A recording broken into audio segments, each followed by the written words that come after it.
My name is Deborah Binkley-Jackson. I serve as the director for a program at the university called Project Threshold Student Support Services Program. For a long time, it had been part of the federally funded TRIO programs. We have not received federal funding since 2017. However, the university has deemed the program unnecessary and has continued to fund it out of its university funding. Some of that may be enhanced with alumni support. We target students with first generation, meaning mom or dad have not graduated with 4-year degrees, students who are economically disadvantaged, and we use the federal income poverty guidelines to make those determinations, or students who have any documented disability. So students with those backgrounds are encouraged to apply, and generally up to 300 students, we will make sure that we provide academic advising, mentorship, a place for students to physically belong on the space. We have a computer lab, tutors that students have the availability of using, and these are all services that are not in place of those services that students have access to on campus, but they are additional services. So that level of support is often needed for students that come in with those backgrounds and aren't quite sure how to manage or navigate the terrain of a formal educational environment like the University of Oklahoma.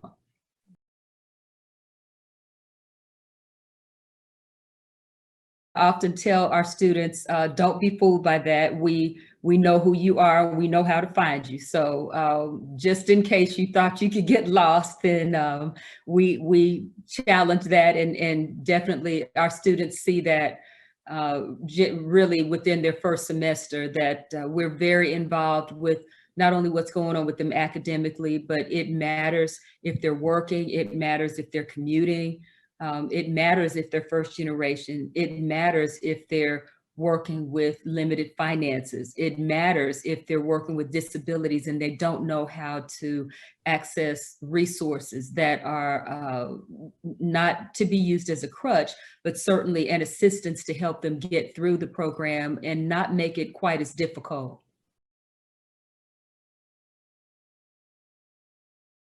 Students can be self-referred. Students can be referred by faculty, staff, divisions of the program. Generally, we get our biggest numbers throughout that mid-August through October, November season.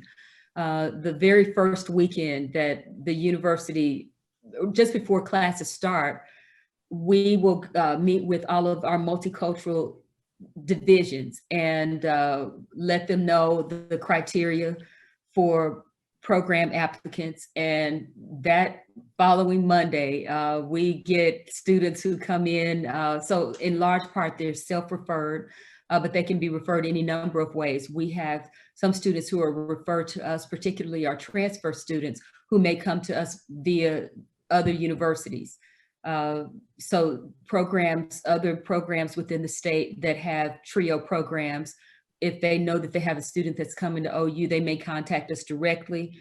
And generally that's what happens, because we have a great rapport with our sister TRIO programs, and they'll call us up and tell us, or send us an email and say, hey, I have X student that's coming by. They want to remain a part of the TRIO program.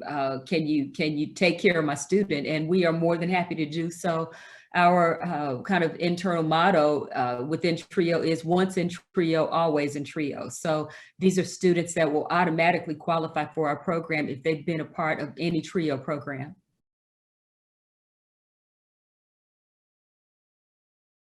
We have our staff within the program proper. However, there are a number of other programs that we also partner with. Just recently, the University of Oklahoma has fallen under the Division of Diversity, Equity, and Inclusion.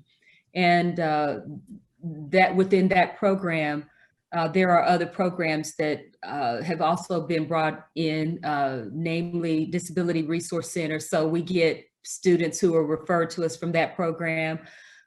We have our Center for Student Life, who also fall under the Division of Student Affairs. So when advisors or associate directors or directors of that program interact with students that they know meet our criteria, we get a call or they send them over and the applications are filled out. So we have a number of different ways. We have alumni who refer students. Generally, they are not the students of TRIO alums, because the great thing about TRIO programs is that it does not continue to stir the same pot, as I call it. Once a student has graduated, they are no longer, and they have children, that child is no longer a first generation college student. There are some other areas though where the student might meet criteria, but at that point, what we're expecting is for that parent who received TRIO mentorship, TRIO guidance, TRIO programming, to now serve as the coach and mentor for their student in a higher education environment.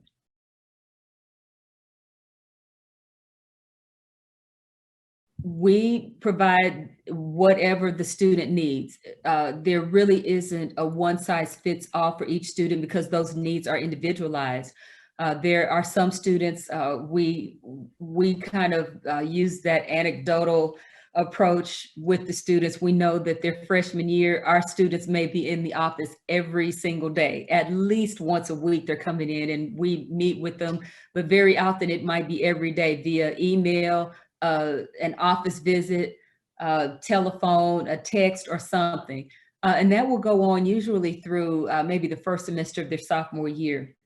Between sophomore year and second semester of their sophomore year, maybe to second semester of their junior year, we may see them a little less often. They may come in for tutoring, but that advising or mentor contact, it may end up being once a month, depending on the student need. It might be twice a month. But it's generally a lot less than it was their freshman year. But boy, by senior year, you would think that they were freshmen again, because the questions come up, what am I going to do with the rest of my life? I'm getting ready to graduate and I don't know what to do from here. So we're kind of back in the saddle with that once a week or once every other week mentoring.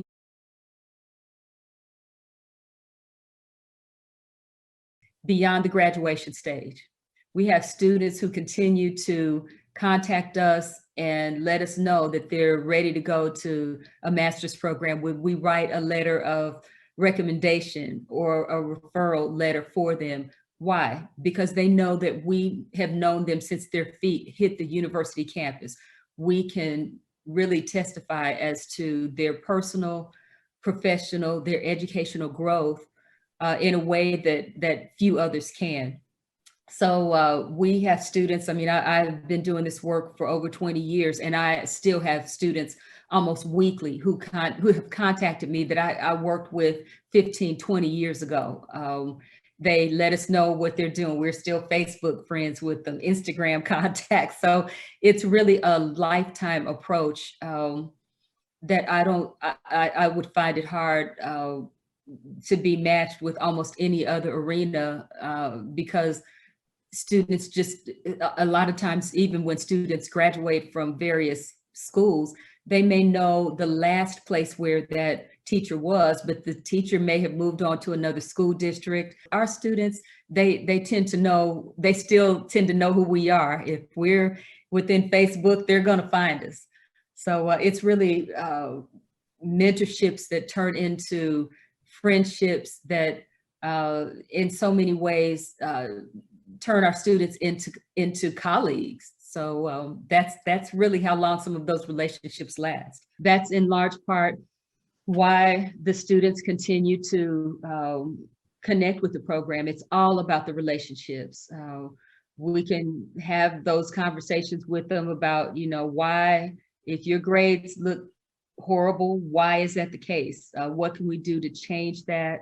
What's going on personally that's making that happen? Because there are so many times, unfortunately, students who have enough on their game within that first generation arena to get to a college like OU. When they leave, things seem to fall apart in their home of origin. And because of their love and concern for their families, They tend to want to stay involved in a way that's often distracting from the type and the level of work that they're having to do at OU. And we really have to have those hard conversations about why it's important for you to focus on you right now, that somehow everybody else in your home will make it without you having to be so invested with time, energy, and effort that it's distracting and it's causing some academic harm in a way that you might not be able to recover from. So you have to have relationships with students to have those kinds of conversations and to develop a level of trust where they are either going to follow the directives, or if they decide not to, when they walk away, at least not say, no one told me what I would be losing if I walked away.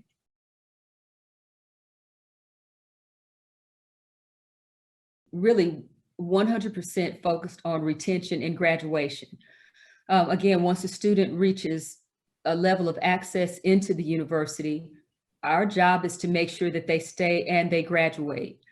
We also want to be attentive to areas that the student certainly may not be aware of, because when they enter the university, they're making decisions based only on the information that they had access to at the time. So a student may not have ever considered going to graduate school because all they can see is what's in their sights of getting through this particular program, whatever degree program or discipline that they chose. So it just had not even dawned on them to consider graduate school. So those are things that we're also interested in, but our primary directives are about retaining the student at the university and graduating.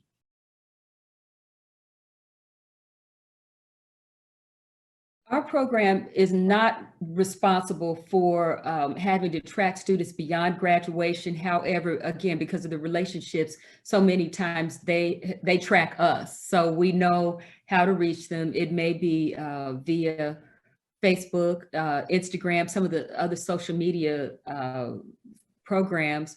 But because of the longevity of staff, I have had individuals that will contact me who, again, graduated over 20 years ago and ask for a reference letter, or are letting us know that they have family that's coming to OU and they would like for that student to participate in the program because they are not directly part of their immediate family. It might be a niece or a nephew or something to that effect.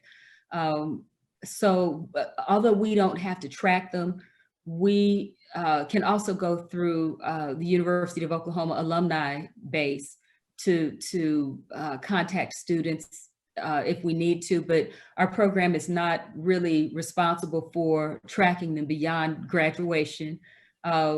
Those who have entered graduate school, we certainly want to make sure that we're identifying that, but on a formal level, we just don't, because again, we have enough to do. I mean, we have traditionally worked with a number of 4 advisors and working up to 300 students.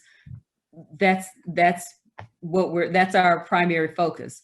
We do also take on a number of students via this circumstance with not having federal funding.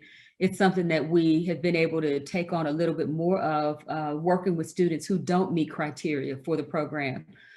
We do have several students who may show up on campus who are technically first-generation students.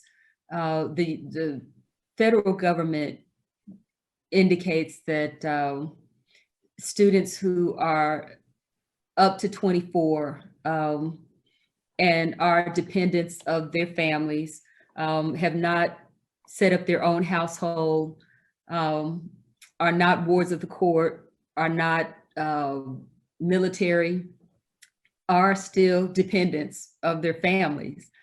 However, families in so many instances think that once their student reaches the age of 18, then that's it. That's all they have to be responsible for with that student, short of maybe claiming them for taxes once they realize that they can still do that. But they really are not committed financially to assist the student. They don't feel that they are. However, the federal government deems that they are. But what happens when that student is not being financially supported? We have students whose families have applied for Parent Plus loans and have taken the money and spent it on other things. And that student is left without the financial resources that they need to complete years of education. They may be students who are not being provided with any type of motivation or encouragement from their families, and in some instances are even put down because of their desire to pursue a higher education.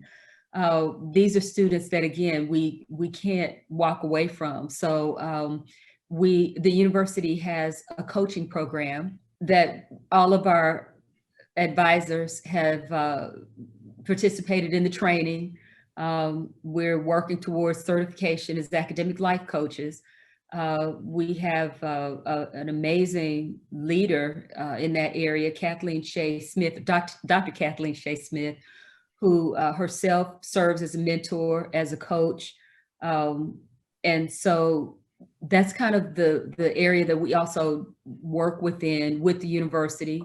To take these students on above and beyond what our normal day-to-day operations might call for. It certainly would include meeting with students after hours, possibly meeting with students occasionally on weekends, because we don't want to mix that time with the time that we are being paid specifically to work just with those students. But again, we have a lot more elasticity with that. Not being solely funded by the U.S. Department of Education.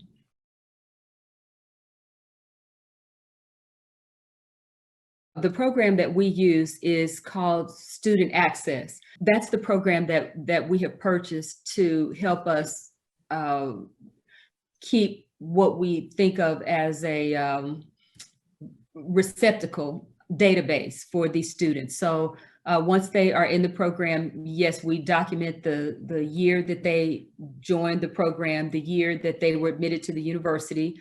So we have cohort years that the student was admitted to the university, but we also have cohort years that the student was admitted to the program. So we keep track of that student as long as they are in the program, and we maintain that paperwork. The Department of Ed generally looks at, I believe it's 5 to 7 years beyond when that student graduated. So we will keep that paperwork on them, the hard copy paperwork on them, and keep them in the system for a minimum of that time. So that's how we maintain the data for the student. So every contact, every time, that's how we keep track of how we meet with them and what type of service provision that they receive.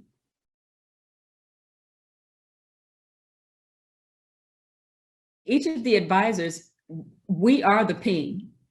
We are the individuals on that front line of academic supervision. Generally around midterms, we're going to check grades.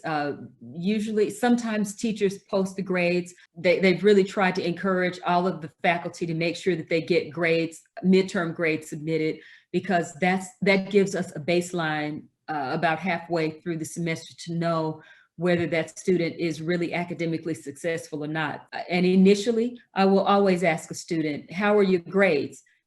How's everything in each one of these classes? And if they tell me everything is good, I'm fine, I can only take them at their word, because I have nothing else to make that determination to base on. However, if by midterm I'm looking at their grades and I'm looking at really dismal grades, now I know what their fine means, and we have a whole other different kind of conversation. So really that midterm is what allows us to understand where that student is, and even kind of understand their their own apprehensiveness about talking with us about bad grades. Students are often embarrassed, and we know that the impostership syndrome is still alive and well. That being, that student is always working from behind that kind of screen of impostership, that they're hoping no one is going to really realize that they just don't feel that they belong at a university like the University of Oklahoma. So we know that we're always working within that framework, but we have to help students understand that even with your worst grades, we are still to help you. Now we have to kind of turn up the heat a little on what those expectations are, that we are absolutely expecting a student to come in for tutoring, that we're counting, and they know that at that point there's a little bit more oversight than it was before, because we now know what their fine means, and we can't always trust that. So we're going to help them really secure a bit more comfortability in meeting with tutors, and in maybe making a lot more contact with us to secure more of that academic oversight than they may have had before.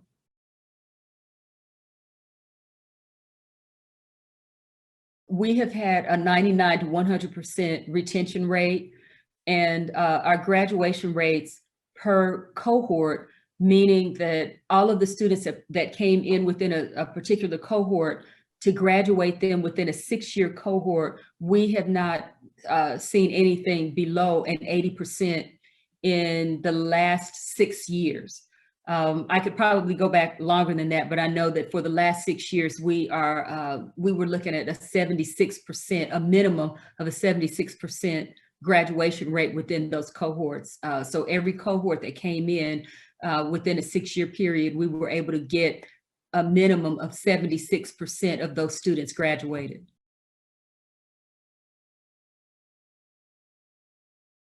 The internships we very often have secured via individual advisors. And I probably take more of a lead in that than anything else. As I work with various programs, and certainly our alumni, I have always encouraged, if they go to a company or a program somewhere, encourage at a corporate level that they would commit to hiring as an intern a minimum of 1 TRIO student, preferably 2, for every 5 students that they would offer an internship to.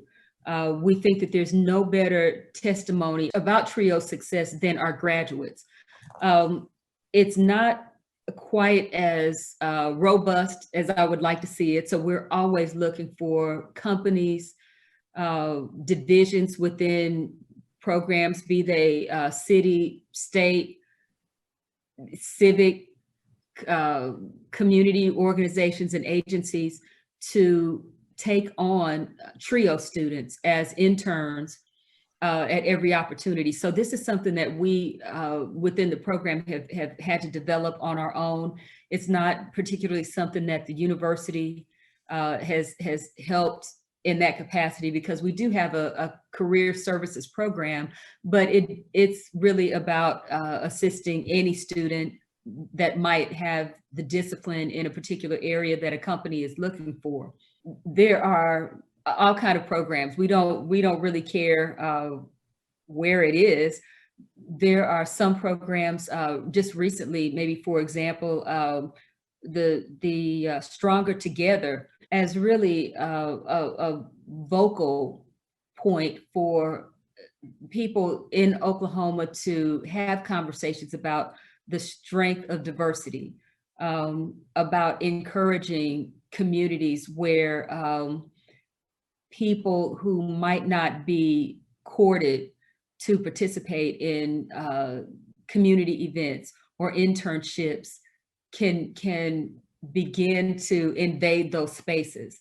So as a result of that, there was a dinner that was held not too long ago, and I met several people and talked about the power of TRIO. And as a result, I have a couple of meetings with individuals that are interested in hiring our students as interns. So really anyone out there who thinks that they have an internship program where they would be happy to bring in students that don't always come to them in a traditional way. Maybe, you know, those students who are engineering students that might be courted via strictly through the College of Engineering. Think TRIO. The University of Oklahoma, if you just pull up TRIO programs, you will pull up any one of the programs on campus, but just Oklahoma TRIO programs in general. If you're in Tulsa, if you're in Ada, if you're in the southeast part of the state or the southwest part of the state, look up TRIO programs and give a TRIO student that break that might not otherwise come to them if you pursue looking for internships in a traditional way. Those are students who might not be affiliated yet, may not have made those connections, but by specifically contacting a TRIO program, you will find a student who will not only be dedicated, but will show you their worth and hopefully give you some encouragement to bring on other students with those backgrounds.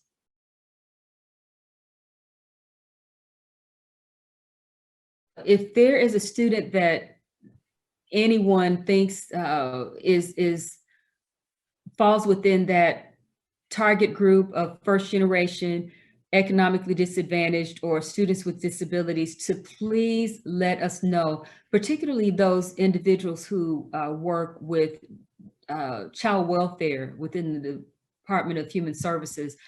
We certainly want to make sure that there are that these are students who do not fall through the cracks because we didn't know that they were there. If these students have had enough on their games, we want to give them as much support as we can give them. So I would certainly encourage those who work within DHS, child welfare, juvenile affairs, if they have students or they know of students who have received admissions to OU, to please contact us.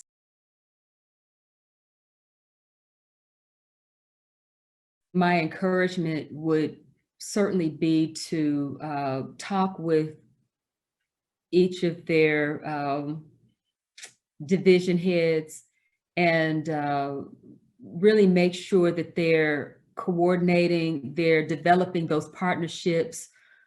I know that TRIO programs do that. We thrive on that, but a lot of times administration, they don't often understand that those pipelines or pathways, as some are prone to call, have already been developed for decades.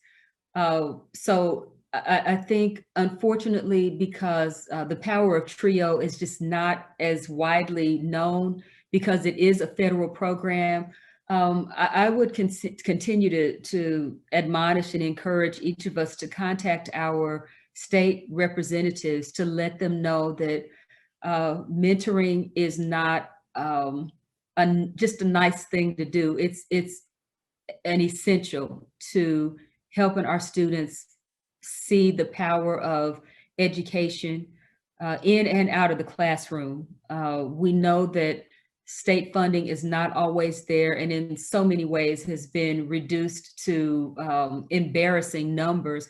We have to make up the difference.